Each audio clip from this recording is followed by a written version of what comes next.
This is Elizabeth Clare Brewington with Discover Brightside, the video podcast. And I have with me in the studio Dr. Gary Kaplan, and Elton will join with a second interview, so you'll get links to both the interviews. Today, we are honored to welcome Dr. Gary Kaplan, Doctor of Osteopathic Medicine, founder of the Kaplan Center for Integrative Medicine, and clinical associate professor at Georgetown University School of Medicine. Dr. Kaplan is internationally recognized for his pioneering work in integrative and functional medicine, helping patients recover from chronic pain, fatigue, neuroinflammation, and autoimmune disorders, and often define conventional treatment. Dr. Kaplan's vision represents a new era of medicine, one that threatens the whole person, not just the symptoms, and gives hope to millions of real lasting recovery. Uh, we are so delighted to have this interview, Dr. Kaplan, and we welcome you to our Discover channel where we discover new things and we help people to keep up in this new, ever changing era. And you are a leading voice for integrative medicine. So share with us your story and your journey. Well, I'm absolutely delighted to be here. Thank you for the work you guys are doing, and the more people we can educate, and the more people we can reach and give them a new hope and perspective about what's going on with their health, we're in favor.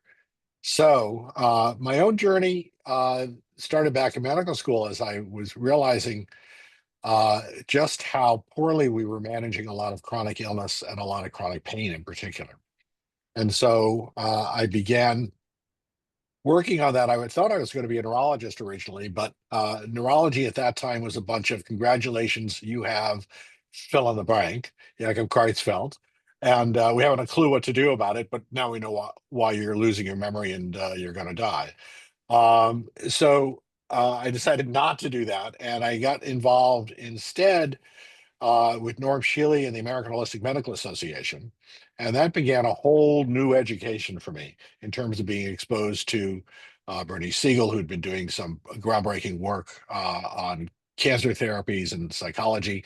Norm Shealy himself, who became my mentor, uh, ran the first behavioral program in management of chronic pain issues. He's also the guy who invented the dorsal column stimulator and the TENS unit, brilliant neurosurgeon. So that kind of started me down this path.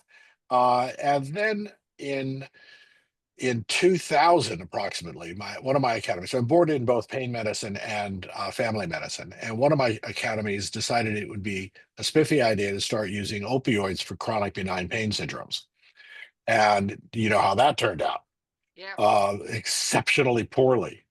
yeah. Uh, Based on really faulty evidence and poor research, and the end result of which is um, the pharmaceutical industry selling us a pig in a poke and killing a lot of people, destroying a lot of people's lives.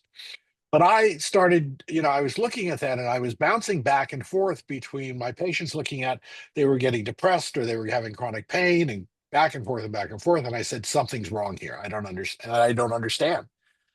So I got together a group of colleagues, Dr. Jose Apud from NIMH and some colleagues at Georgetown, and we started meeting monthly and saying, okay, what is chronic pain? What Yeah. is the problem here?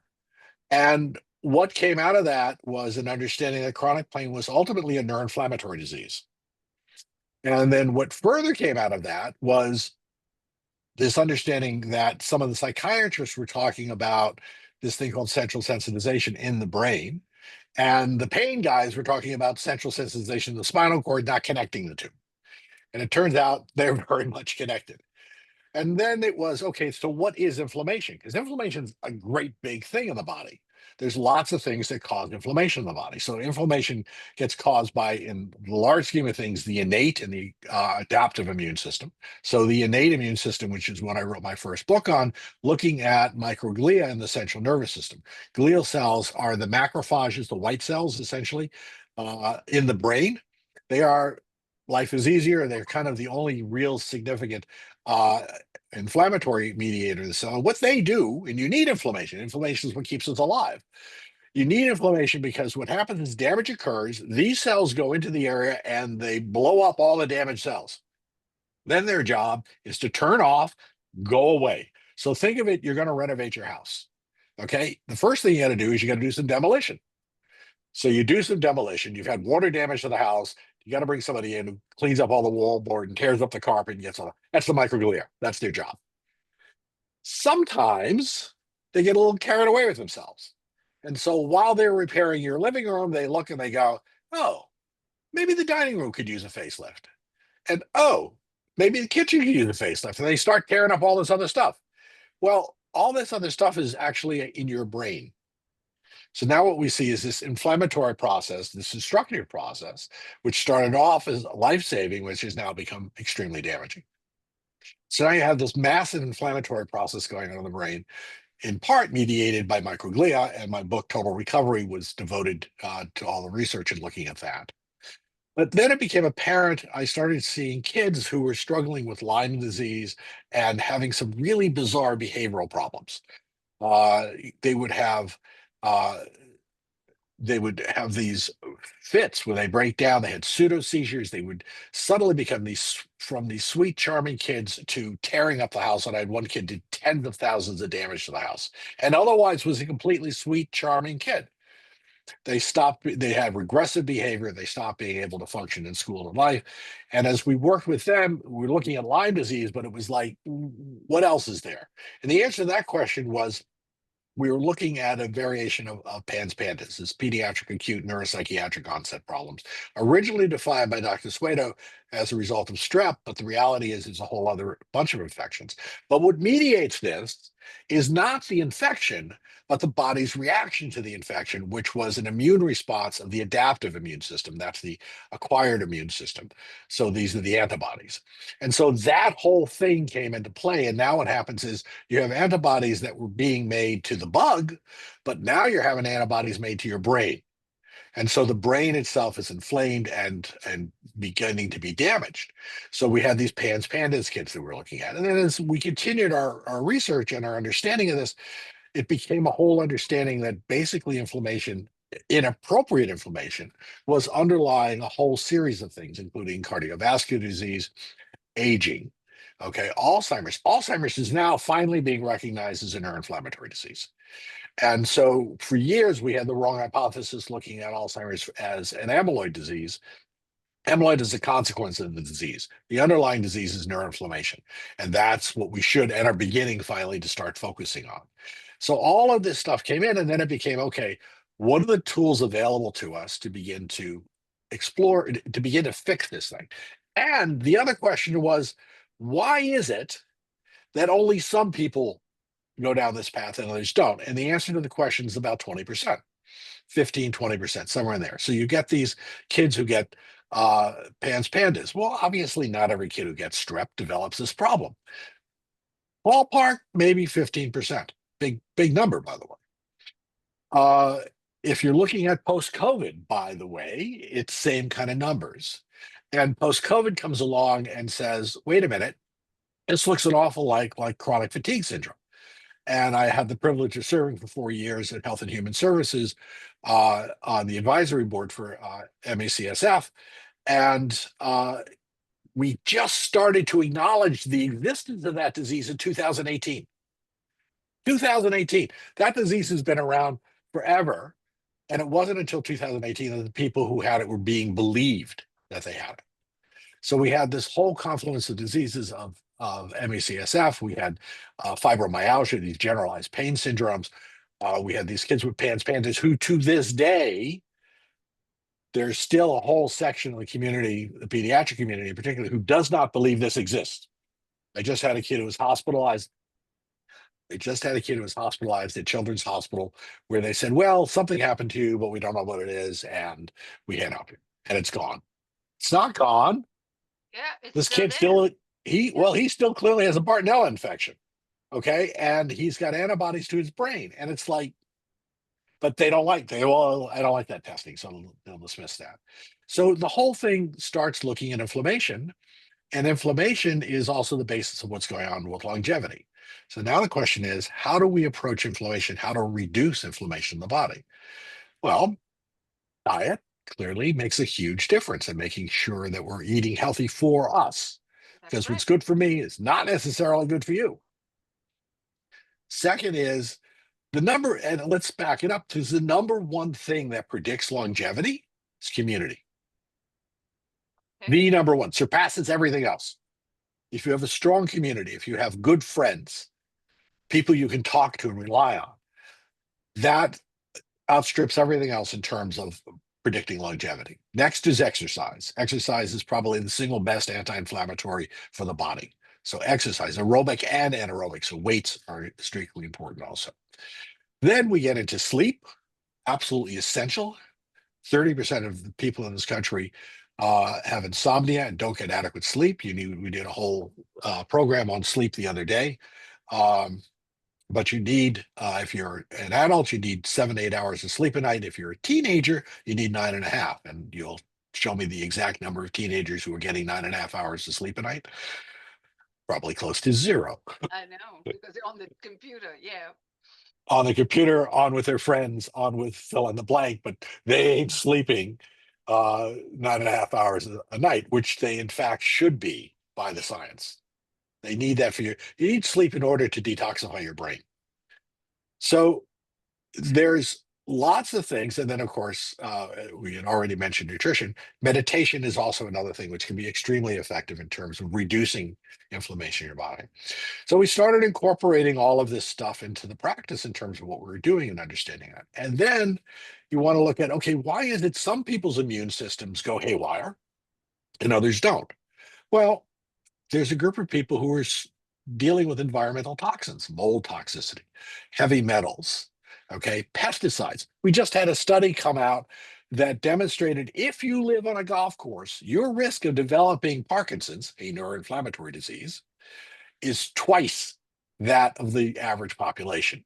All those people who wanted to live on a golf course property. Oh no. Bad idea. Bad idea because the pesticides, herbicides, all the stuff sprayed on the golf course is getting into the water system and you're drinking it. Oh. And it showed that if you, as you get further away from the golf course, the odds ratio decreased along with the distance. So it was being in proximity to the golf course and most likely the chemical additives that are going on there. Heavy metals are coming to us, thankfully, through our water system. About 20% of our water system is contaminated with lead. Mercury, eat lots of fish, especially tuna fish. The FDA says you shouldn't be eating more than 2 cans of tuna fish a week if you're pregnant. Why? Because of the mercury content of the tuna. Mm. So why should the rest of us be eating mercury? Because last time I looked, mercury wasn't good for us. Causes neurologic damage. So there's lots of heavy metals in the environment because we've soiled our nest. Yeah. And so we started then looking at putting a whole comprehensive program together to understand why you're sick, what got you here, and then what we need to do in order for you to recover. Because again, if you look at Lyme disease, 80% of people who get Lyme disease, you give them the antibiotics, kills the Lyme disease, they get better, they go home. 20% do not. 20% go on to chronic Lyme. Now, parts of that because Lyme disease is really tick-borne diseases. So you've missed perhaps the infection with Bartonella, you missed the infection with Babesia, and Plasma ehrlichia. There's a number of other tick-borne diseases that you may have missed if you're just focused on Lyme. Wow. And the testing is actually poor, so that also becomes a challenge in finding out what's the right testing to be doing. So all of this stuff started to fall into place in terms of things that we needed to do. And then when all was said and done, and we fixed all the infections and we got these kids all doing better. And a kid, by the way, in my practice is defined as anybody younger than my oldest. Mm-hmm. My oldest is 41. I have a growing pediatric practice. Wow. So, Yeah. so uh, the so we started putting together all of these pieces, which is integrative medicine, looking at gut microbiome and the health of the gut, looking at lifestyle changes. And then in top of that, we look for toxins, we look for infections, treat all that stuff. But then there's a percentage of people who are still left who are still very sick because their immune system is now the functioning problem. So what do we go do about that? And then there's all kinds of things we have to do for that. I mean, the main tools we have available to us are intravenous immunoglobulins, um, uh, rituximab, uh, and now plasmapheresis. And we've been very excited about the plasmapheresis in particular because it's been a long time for us to be able to get it into the office. And so that is the latest therapy that we're pleased to add on to what's going on. CellCep is also starting to be used by some immunologists in order to treat these immune conditions. But it's now being recognized that a huge amount of this stuff is a result of an immune system that's been damaged, usually as a result of an infection. And now we have ongoing problems, which result in things like ME/CSF, PANS, chronic fatigue syndrome, we mentioned already, fibromyalgia, post-COVID syndrome, Yep. okay?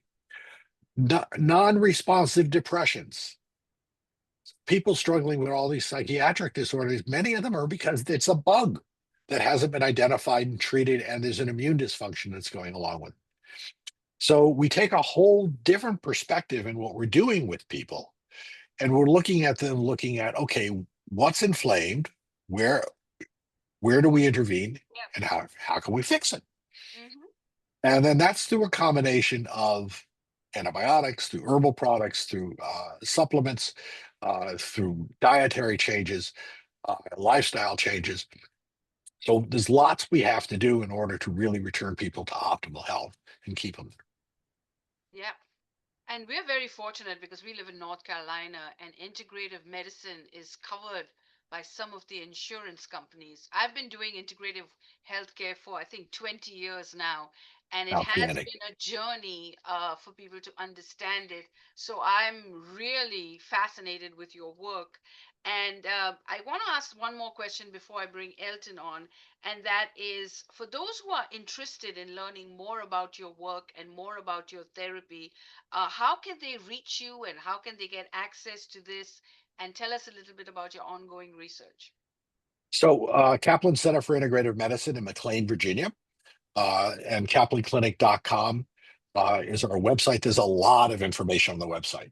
And so I would encourage you to go to the website, and we do a lot of work educating. We also have a Foundation for Total Recovery, which is a nonprofit that I created after I wrote my first book. We've hosted a couple of international conferences with some of the really top leading researchers around the country. So we have ongoing work that we're looking at. Now we're going to be involved in studies looking plasmapheresis that is just starting uh, to go on. But we're looking constantly at trying to understand what the best combination of approaches is in order to get our patients from A to B fastest. Yes. And we're also moving a great deal into the longevity field. And so we're cooperating with Brain Age and several other people looking at. So Brain Age is really interesting. Brain Age is how old is your brain, That's true. right? Yes. The thing to keep in mind about longevity isn't of a whole, it's of parts.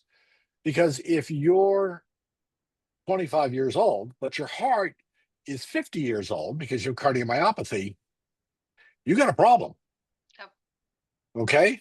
So it really is understanding all of you in total so that we can get the aging process straight. And we're working with a couple of companies to try and understand what the best clocks, if you will, to use to get the best picture um, of the totality of your age process. Okay, so I'm going to stop right here and I'm going to bring Elton because Elton has gone through a lot of what you're explaining. So we will Great. have more a patient point of view discussion. But I want to thank you so much for coming on our show. I will make it my point to go on your website and to promote your cause and Thank you. write to NIH and ask them for more research and findings. As media, we have the power to push the envelope and demand information. So I think this is a great resource for us to have your website, have you, and thank you for doing this interview. And you've actually answered all my questions. So thank you so much. You're watching Discover Brightside, and we've discovered you. And so definitely diet, exercise, write your journal, meditate, and take the right medications and herbal And medicine community. and immunity. And there you have Community. it. Yeah. Thank you, Dr. Elizabeth, thank you. Yes, going